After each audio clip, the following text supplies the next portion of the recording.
to the Oyster Stew podcast. I'm Libby Hall, Director of Communications at Oyster Consulting. T+1 is currently slated for implementation in 2024, and if you aren't planning for it now, you're probably late. T+1 is more than a technology compression event. It will also require behavioral changes on both the buy and sell sides. In today's podcast, experts Jeff Gearhart, Frank Childress, and Jose Fernandez share the 6 things your firm should be doing to prepare for implementation. Let's get started. Well, welcome. My name is Frank Childress, and today I'm joined with Jeff Gearhart and Jose Fernandez, and we're all part of Oyster Consulting's Trading and Markets practice. Here today, we're here to discuss part 2 in a series of podcasts that we've launched on the industry regulatory initiative of T+1. Jeff, I understand you have just come from some industry conferences, as well as I know there's been some DTC webinars. What have you recently learned from the conference? Sure. Thanks, Frank. So some quick notes. In case you haven't heard yet, ust1.org is the industry webpage for access to information. If you're not checking that out periodically, you probably should be. That's ust1.org. Some of the other news, some of the timeframes that are changing. Allocations will be on 7 p.m. on trade date, affirmations by 9 p.m. on trade date. So that gives you a flavor of how things are going to change pretty quickly. Remember, affirmations used to be by 11:30 a.m. on T+1, but in the new world, I think we'll be settling the trades by then. Some other news, the industry playbook. There will be a playbook for T+1. It's supposed to be published in July, hopefully second or third week. We'll see. Stay tuned for that, as well as a functional paper in July. The testing script or outline will be by the end of November, and something relevant to all of us, SEC rule changes. The rules that encode the timing of when trades have to settle and what best efforts you have to make. Those are hopeful by the end of the year. If anybody's seen the list of SEC rule changes, it's quite a long list, but fingers crossed this one's coming. So those are pretty much some of the updates that have been put out there. People have also mentioned T+0. I can go into a lot of nuances as to why that's not on the table right now, but you should know it's off the radar. That doesn't mean you shouldn't be thinking about it as you make decisions today for building blocks for the future. But that's really not in focus. Other than that, the common theme for T+1 is no party left behind. The fact is, you don't have a choice. We all have to go. If you're not going to be able to settle your trades on T+1, you're going to be on the bad boy list, and it's probably not going to be go that smoothly for you. But it's a big deal. Behavioral changes as well as a technology compression event, and it's going to take all hands coming on board. So the focus is you're not late if you're starting now. You're going to be late if you don't start now. Good advice. So following up with that theme of now, what should firms be thinking about right now? What should they be actually doing right now? From my perspective, and from a lot of the feedback and conversations I've heard, both at the events and through our engagements with a lot of broker dealers, with a lot of software vendors and clearing brokers, you need to have a plan. Think of it in this context. If we're going to try and go to T+1 in 2024, that means industry testing, systems testing, everything will be in the beginning of 2024, end of 2023, which means you really have 2023 to really execute your plan and get ready and get prepared, which puts you right back into 2022 or now, where you needed to be doing your planning and you needed to be getting prepared. So step 1, have a plan. And that needs to be not a plan for the operations manager. That needs to be a corporate level plan. Think of a PMO type role, if you will. You need to set up governance. You need to set up a regular cadence of meetings. You need to set up communication. In my experience in different roles, communication is going to be key and assigning accountability. And you need to define the work streams. We already know what they are: technology, operations, sales and trading, finance, compliance, risk. Same people that make everything work every day have to come on board to make this happen. So that's number 1. Number 2, self-assessment, determine the impact analysis for your firm. I think that's key, and we're going to talk about that a little bit in terms of what's this mean to your firm? Are you ready or not? I think that's something everybody should be doing. It's not a bad exercise anyhow, but you really need to evaluate the trade life cycle. You need to see how everything from onboarding and standing settlement instructions to corporate actions to how are you going to handle stock loan recall. Think about it. If something's out on loan and you need it back, you're almost going to have to be able to do that on trade date. And also think about how you're going to make all these deadlines, these new timeframes on trade date. What's it going to mean to your operations group? Are you going to be running 2 shifts? How are you going to extend the day? Of course, technology is key. As I mentioned, this is a technology compression event. When they did went from T+3 to T+2, there were a lot of technology gains in terms of figuring out better ways to do things. That's likely going to happen here as well, trying to reduce manual steps. But you're going to need to manage the resources because you're not going to have as much room for error. And this is what I mentioned before on T+0. If you can lay some building blocks now for where you want to be, now's the time to do it. On technology, what's really important is you only have really one budget season left. I mean, in all these, we all know how it works. You budget in the summer to the end of the year for the next year. Well, you're in 2023 next year, and you have to be live in 2024. You kind of have to pull it together now. There's one other point I'd make on technology: resiliency, business recovery.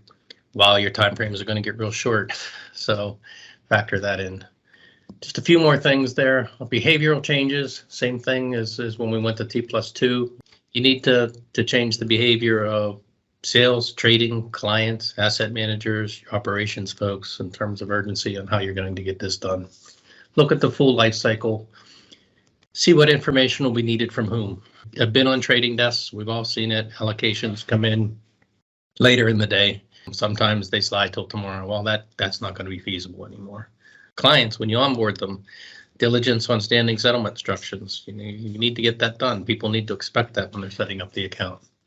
And to the extent it involves clients, you're going to have to educate them. There's going to have to be an outreach plan. It's not like anybody has a choice, but it's good to get people educated up front.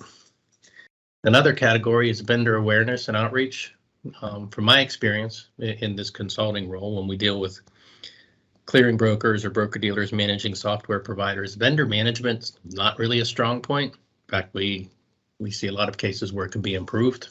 It's not a time for passive acceptance or expecting them to be there. Just like a lot of the other rules, you might be able to outsource it, but you're still accountable. So you need to establish a plan with all key vendors, know what they're doing, sit on their teams, get a regular cadence for status updates, participate in their testing, make sure you're ready, and make sure they have the ability to participate in industry testing. And then again, just like you need to be ready with your own technology for resiliency, make sure they're ready from a resiliency effort. And then last, this sounds so easy. I've been there, I've sat in the seat, we've all sat in the seats. It's hard to stay in the loop, it's hard to stay current, but you're gonna really have to, and that's what's key on this, because you wanna know upfront when things change and how to be prepared. So it's going to be a strain on resources, and we can talk a little bit about that, but that's where we're getting some knowledgeable resources that can lend a hand, provide some guidance, or even just a little bit of perspective, and then what the rest of the industry is doing is going to be key. Sorry about that, Frank. That was a long answer for an easy question. I apologize. Oh, that's what we need to dig into the details. So that's great. I mean, you alluded to a few things, self-assessment, you referenced a day in the life or full life cycle. So if we dig into that a little bit deeper, how would you actually approach a preparedness review? From my perspective, and I'm going to ask Jose to join in here from his perspective in the different company he's been in. I think the easiest approach, the best approach, is to take a day in the life approach of a trade life cycle and walk through, see where the friction points are. Make sure you have the metrics to measure fails, number of trades, get an idea of the timing of when the information comes in, see where your problem areas are going to be, see what steps are time dependent on others. It's technology. What's your batch cycle run? You're probably still going to be in a batch cycle. That's not going away yet. But you need to make sure the timing works for the transfer of files, the receipt of information. Are you sending information out to an OMS to support security master data, things like that? Anything, you need to dig into the details.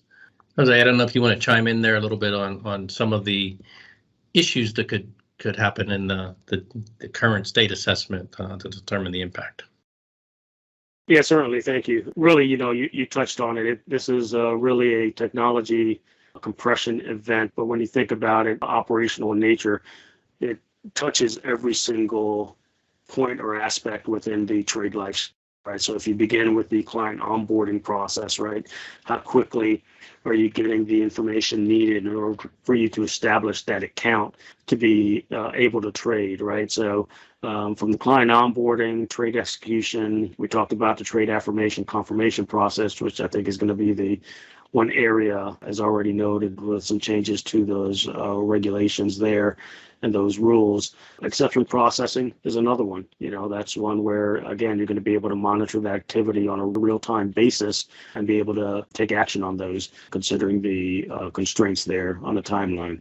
So the trade allocations, that's one area that, needs to be really considered, because there are multiple ways in which you receive that information, whether it's through email groups. You also have clients who have set up their own portals, which one would go into and obtain that information. So some standardization within there, I would hope to be a focus. But, you start getting into things, as Jeff mentioned, real-time data sources, right? Being able to analyze that information, securities financing, as you think about stock loans, repos, FX transactions, and obviously corporate actions and other types of operational events. Those will all be impacted. So that is your life cycle, right, of a transaction from beginning to end, and it all gets impacted to some extent or another.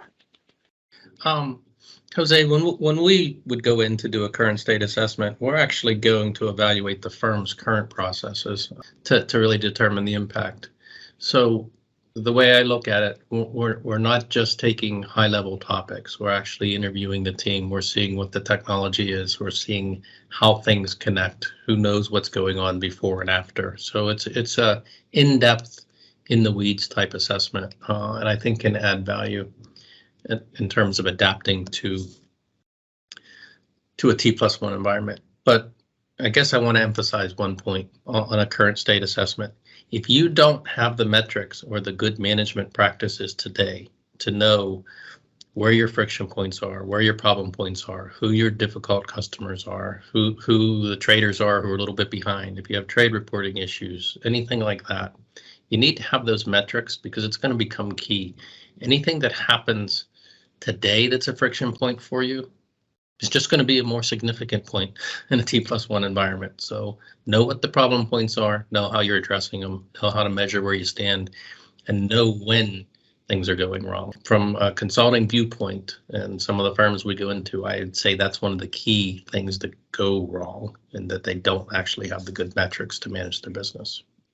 Jeff and Jose, as we consider the calendar, you referenced technology a few times. What might be some of the considerations you think about with respect to third-party vendors, your clearing firms, any other folks that you depend on in your day-to-day securities processing, things that you might want to think about as you manage that calendar?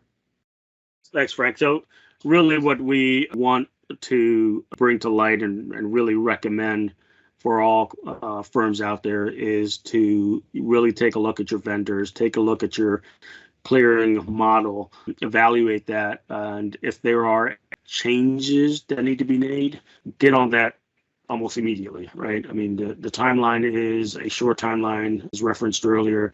2024 will be here before you know it, and some of these changes are not things that can be done overnight, right? They're a little more involved.